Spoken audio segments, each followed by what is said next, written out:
Young people will be able to engage in fun, exciting, creative sessions in informal, small groups with high staff ratios, and they'll be able to develop strategies that are personal to them, but that they can actually use and test out and perfect to help them deal with anything they may need to overcome.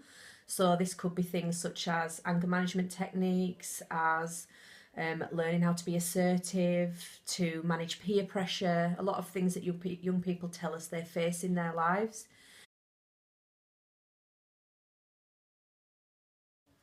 So for schools, it's about supporting their young people that they care about to make a difference to their behaviour, to transform their behaviour, because schools ultimately want young people to do well. That's why they do what they do.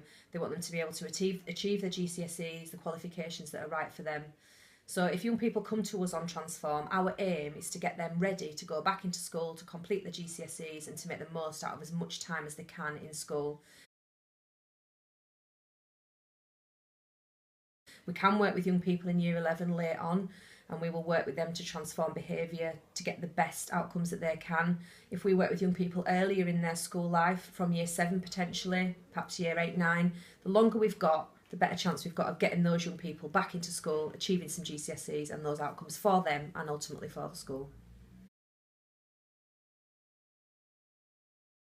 But we had Ben, who came to Skills. He was finding it quite difficult in mainstream education. He'd been to quite a few different schools, managed moves.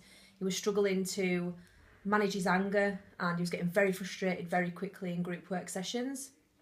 And on Transform, he was able to still be in those group work sessions. He still needed to develop those techniques, but it was small groups. And something that's really has worked for him was the count to 10 technique. And he identified that he needed something, and we tried different things, and that worked for him. And he now can do that in his head, in the room sometimes, and sometimes he takes himself out of the room, has a minute, does his count to 10 and come back. And something we're working now with Ben on is how he can actually implement that in his life outside of education, because it's really important for these young people to be able to do it when they're with the friends, with the family, as well as when they're in education.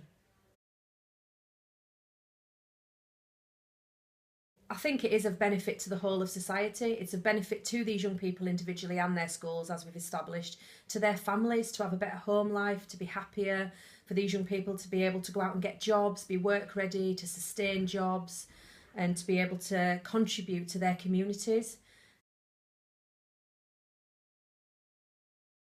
Brilliantly, this phase that we're doing has been really successful. We've had lots of young people through, and 85% of those have achieved what we've set out for them to achieve in terms of getting through the phase, which is brilliant.